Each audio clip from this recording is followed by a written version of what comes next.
can't touch this. With the deficit we inherited, the cost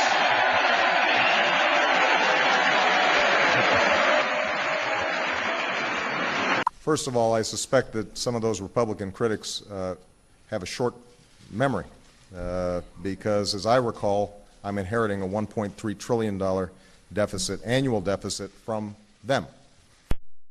I always find it interesting that the same people who participated in these decisions are the ones who now charge our administration with fiscal irresponsibility.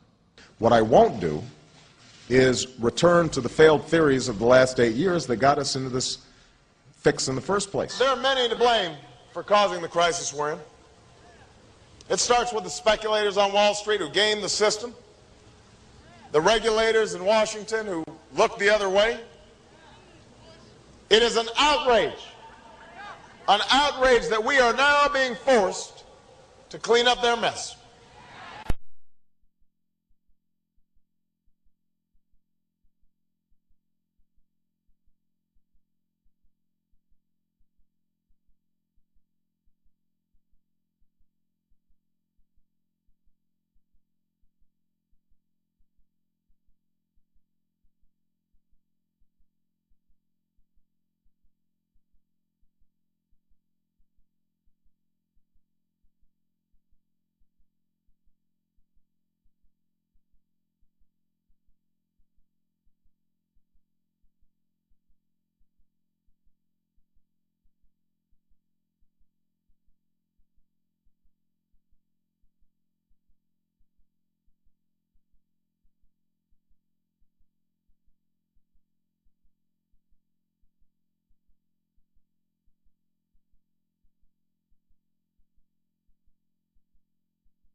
Who is Barack Obama? A man with a political baptism performed at warp speed. Vast ambition. After college, he moved to Chicago, became a community organizer. There, Obama met Madeline Talbot, part of the Chicago branch of Acorn. He was so impressive that he was asked to train the Acorn staff. What did Acorn in Chicago engage in? Bullying banks, intimidation tactics, disruption of business. Acorn forced banks to issue risky home loans, the same types of loans that caused the financial crisis we're in today.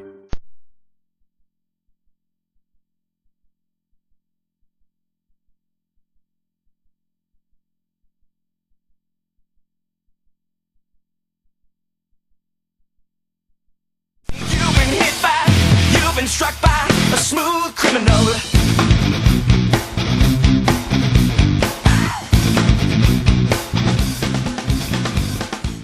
The subprime mortgage was essentially invented after the 1995 amendments to the Community Reinvestment Act, which put a gun to the head of all lenders, banks and non-banks. It said, you must make subprime loans, below prime loans at favorable interest terms to low-income people, to downright poor people, to immigrants, to Latinos, etc. No, I want to finish this point. I want to get this out on the table. It's been bugging me for a long time. Jerry Boyer is the only one that got this story right.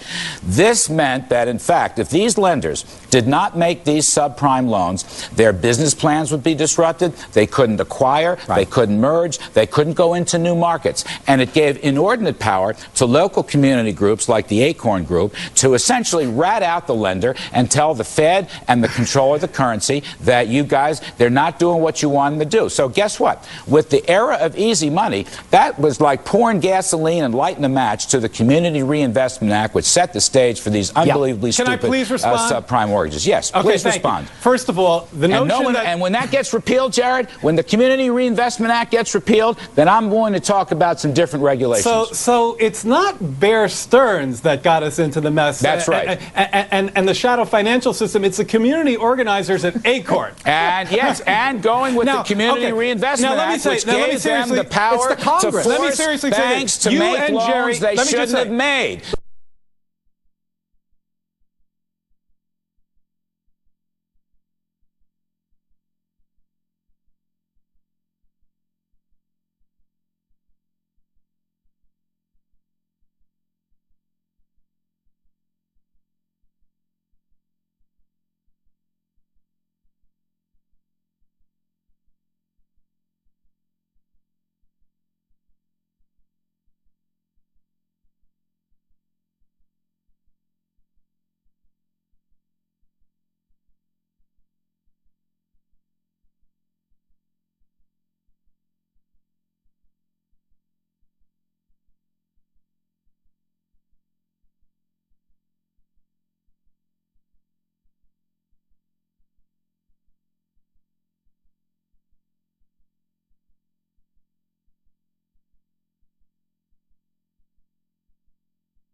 The Bush administration raised red flags starting in April 2001. The 02 budget request declares that the size of mortgage giants Fannie Mae and Freddie Mac is, quote, a potential problem because financial trouble in either one of them could, quote, cause strong repercussions in financial markets.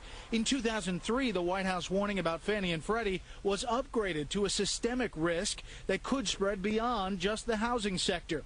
In fall of 03, the Bush administration was pushing Congress hard to create a new federal agency to regulate and supervise Fannie and Freddie, both government-sponsored enterprises or GSEs. We need a strong, world-class regulatory agency to oversee the prudential operations of the GSEs and the safety and the soundness of their financial activities. But then Treasury Secretary Snow was getting a lot of pushback from then-ranking member, now chairman of the House Financial Services Committee, Democratic Congressman Barney Frank. Fannie Mae and Freddie Mac are not in a crisis. In fact, Frank said the federal government should be encouraging Fannie and Freddie to do more to get low-income families into homes. And he believed too many people had a sky-is-falling mentality. The more people, in my judgment, exaggerate a threat of safety and soundness, the more people conjure up the possibility of serious financial losses to the Treasury, which I do not see. I think we see entities that are fundamentally sound financially and withstand some of the disaster scenarios. And even if there were a problem, the federal government doesn't bail them out. But the more pressure there is there, then the less I think we see in terms of affordable housing.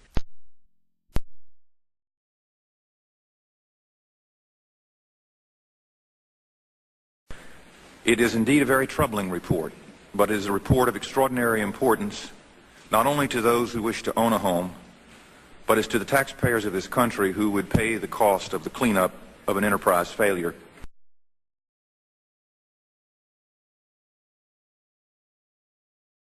The analysis makes clear that more resources must be brought to bear to ensure the highest standards of conduct are not only required, but more importantly, they are actually met. Through nearly a dozen hearings where, frankly, we were trying to fix something that wasn't broke.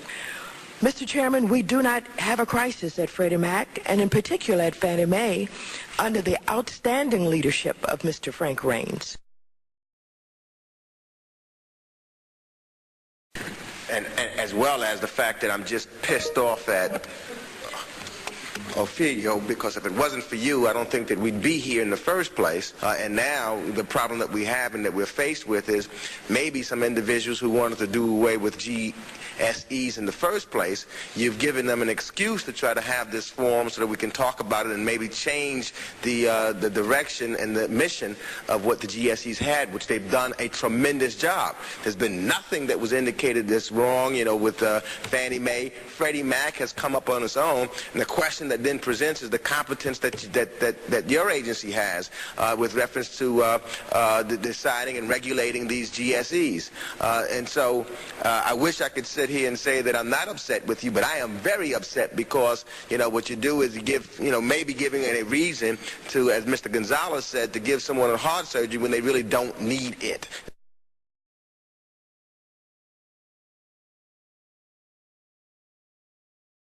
In addition to our important oversight role in this committee, I hope that we will move swiftly to create a new regulatory structure for Fannie Mae, for Freddie Mac, and the Federal Home Loan Banks.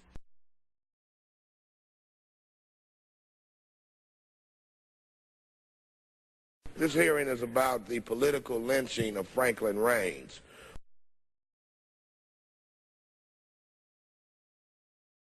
There is a very simple solution. Congress must create a new regulator with powers at least equal to those of other financial regulators, such as the OCC or the Federal Reserve.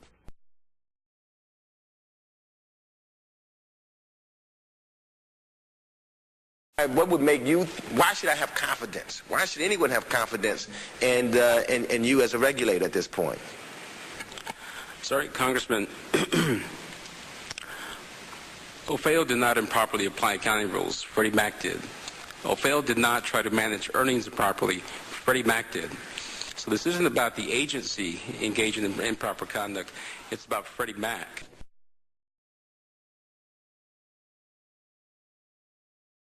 Under the outstanding leadership of Mr. Frank Raines, everything in the 1992 Act has worked just fine. In fact, the GSEs have exceeded their housing goals. What we need to do today is to focus on the regulator, and this must be done in a manner so as not to impede their affordable housing mission, a mission that has seen innovation flourish from desktop underwriting to 100% loans. Mr. Raines, $1.1 million bonus on a $526,000 salary. Jamie Gorlick, $779,000 bonus on a salary of $567,000. And this is what you stated on page 11 is nothing less than staggering. The 1998 earnings per share number turned out to be $3.23 and 9 mils. A result that Fannie Mae met the EPS maximum payout goal right down to the penny. Fannie Mae understood the rules and simply chose not to follow them. That if Fannie Mae had followed the practices, there wouldn't have been a bonus that year. In 2005, Fed Chairman Alan Greenspan added his voice on Fannie and Freddie after Fannie leaders admitted major accounting screw-ups. Quote, enabling these institutions to increase in size, and they will once the crisis in their judgment passes, we are placing the total financial system of the future at a substantial risk. Adding later at another hearing on the topic, if we fail to strengthen GSE regulation, we increase the possibility of insolvency and crisis.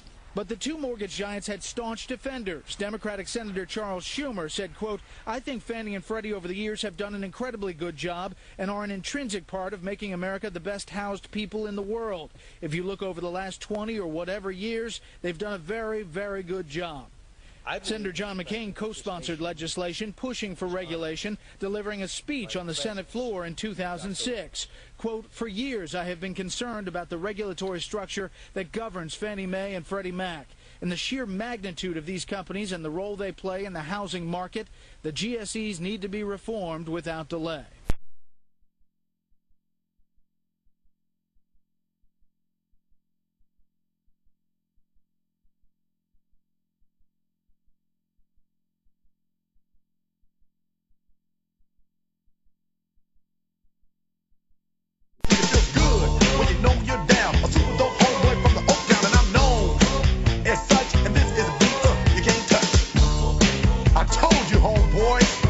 Touch this.